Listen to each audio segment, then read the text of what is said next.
engineer nahuli sa isang entrapment operation. Kaya talagang nakakabilib itong batang kongresista ito. Ito ang Wow Trending. Naging usap-usapan ngayon sa social media ang tangkang pagsuhol ng isang district engineer ng DPWH na si Engineer Abelardo Calalo sa congressman ng Batangas 1st District Representative na si Leandro Leviste. Tumataginting na 360 million pesos ang offer pero ito ay nag-failed. At dito nga ay kinumpirma ng tanggapan ni Batangas 1st District Representative Leandro Ligarda Leviste na magsasampa sila bukas, Agosto 26, ng kaso laban kay DPWH Batangas 1st District Engineer Abelardo Calalo sa Batangas Provincial Prosecutor's Office. Kahapon nga ay lumabas sa isang blind item article ang tungkol sa isang district engineer na nahuli matapos subukang suhulan ng isang bilyonaryong kongresista na hanggang 360 million pesos kapalit ng pananahimik sa mga anomalya sa flood control at infrastructures project. Ayon sa ulat, inalok pa raw ng engineer ang kongresista ng CAT mula sa 3.6 billion pondo ng distrito para sa taong 2025 at mas malaking porsyento para sa taong 2026 at inamin pang substandard ang mga kasalukuyang proyekto. Naglabas pa umano ng 3.6 million cash bilang panimulang lagay. Pero hindi umano nasilaw ang congressman, sa halip ipinaaresto niya ang district engineer sa tulong ng PNP. Nakuha umano ng mga pulis ang bag na may cash at listahan ng mga proyekto bilang ebidensya. Pero tila ba duda ang mga netizens na ito ay isa lamang drama para lang daw malihis ang focus sa publiko at palabasin na ang mga engineer at DPWH lang ang nasa likod ng mga palpak na flood control project sa Administrasyong Marcos. Pero ang iba naman ay bumilib. Pero ang iba naman ay bumilib sa batang kongresista. Ayon pa sa kanilang komento na yan ang lilingkod bayan, hindi nasilaw sa pera, dapat ganito ang inyong gayahin na politiko. Saludo kami sa inyo sir, ipagpatuloy ninyo ang pagtulong sa gobyerno natin. Kayo, dapat tularan ng mga mangbabatas, basta matino sa gobyernong sumasaludo. Kami sa inyo sir, Labiste. Good job mga congressman na may sabit, amin na kayo at ibalik ang mga nakulimbat ninyo. Tulong-tulong na para malinis ang kongreso. Mapapatawad naman siguro kayo kung magiging sincere lang talaga kayo. Mga taga DPWH, isumbong na ninyo ang mga politiko na singular ninyo trabaho, kayo ang maayos na. Trabaho na kayo ng may malasakit sa bayan. Unti-unti nang umaalingasaw ang mga amoy nilang matagal-tagal ding nakatago. Akala nila matatakpan pa rin nila ang mga baho nila. Paimbestigahan mo yan sa Senate Blue Ribbon Committee ni Senador Rodante Marcoleta. Wala kaming tiwala sa investigasyon sa Tuadcom at mga buwayang kongresista. Dapat sa mga ganyan, kapag mapatunayan wala nang maraming salita, diretso na sa kulungan.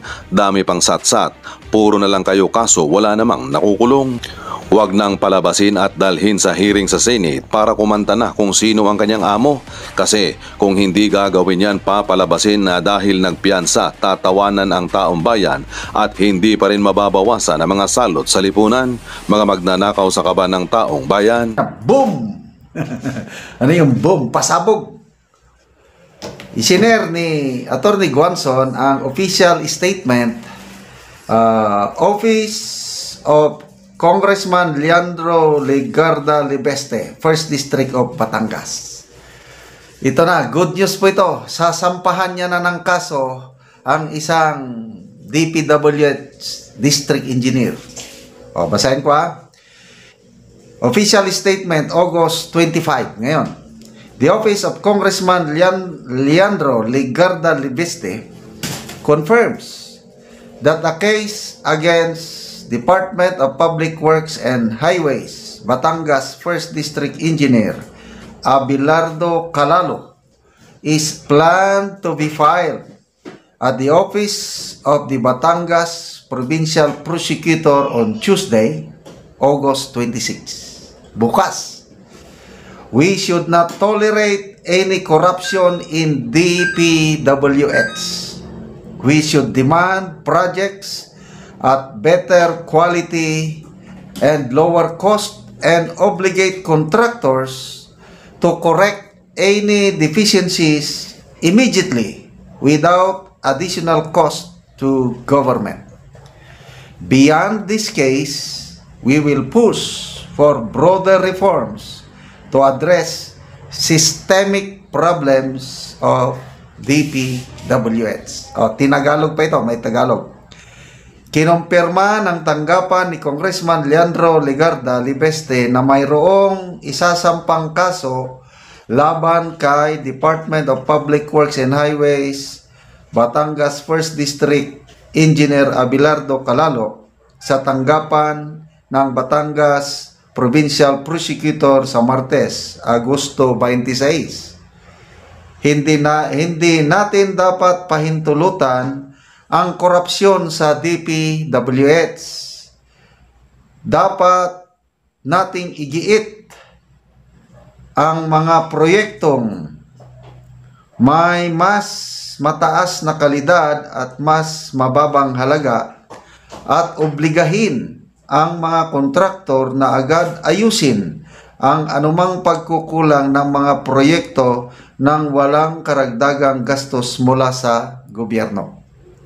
Higit pa sa kasong ito, isusulong natin ang mas malawakang reforma upang tugunan ang mga suliraning nakaugat sa sistema ng DPWH.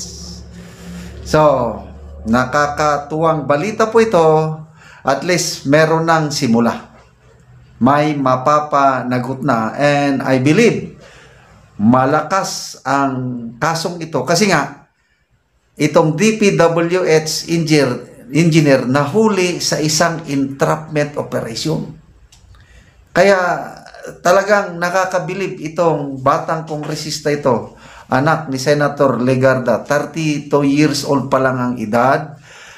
Mayaman ito kasi naging matagumpay siya sa negosyo. Ang kanyang negosyo is Solar Philippines. Nailathala siya sa Forbes under 30. Basta, super yaman na ni. Napakaganda na ang takbo ng kanyang company, Solar Philippines. Mamaya, binenta niya sa Meralco ata, worth billions of pesos. Then, pumasok sa politika. So, itong May 12, 2025, tinalo niya yung political dynasty sa 1st District of Batangas. 75% of votes nakuha niya.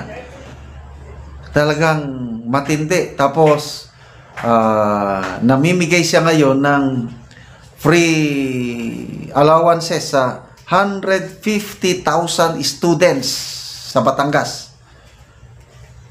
So, magkano yun? 150,000 students times 1,000. Kayo na lang mag-compute kung 1.5 million ba yan o 15 million per month. Kasi mayaman siya. Ganito ang kailangan nating government officials. Yung instead of greediness, ang kabaliktaran ng greediness is generosity. Sabi nga ni Senator Lacson, more than flood control, what the Filipino needs is greed control. Kaya, to me, isang bayani itong si Congressman Leandro, dahil, biruin mo yan, it's very, very rare, na tanggihan mo yung 360 million bribe offer sa'yo. Nagpapakita lang yung puso na kongresistang ito is yung greed, baliwala yan. Instead of greediness, generosity ang nasa kanya. So, lahat naman tayong tao is, kahit ako, nagdaan ako niyan, greed. Gusto ko, ako lahat. But now, ang buhay ko is more on giving. So, paano nabago ang buhay ko? Nagsimula po yung pagtanggap ko sa Panginoong Hesus sa buhay ko as my Lord and Savior. Kasi kung walang Panginoon sa buhay natin, ang tao by nature is greedy, selfish. Ako, lahat. Once na ang maghari sa buhay ng tao ay ang Diyos, ang Panginoong Hesus, yung greediness mawawala at ang may palit dyan is generosity, magbigay. Kaya itong sweldo natin sa YouTube, binibigay natin, tinutulong natin sa tribong Talandig ng Bukidnon at iba pang nangangailangan. So, ito na, sample na, manginginig na ang mga, hindi naman lahat I still believe may mga matitino sa DPWH, kailang manginginig na sila kasi sasampulan na sila ng kaso, and I'm sure malakas ang kasong ito dahil kumpletong ebidensya, dahil nahuli na sa entrapment operation paano pang lusot mo dun? Kasi yung mga entrapment operation yan, kumpleto sila acceptable na ebidensya sa korte. So pasalamatan din natin ang mga kapulisan na involved sa entrapment operation nito. Kaso ngayon, itong DPWH engineer nakakulong na, detinado, at ito na nga, sasampahan na siya ng kaso. At least may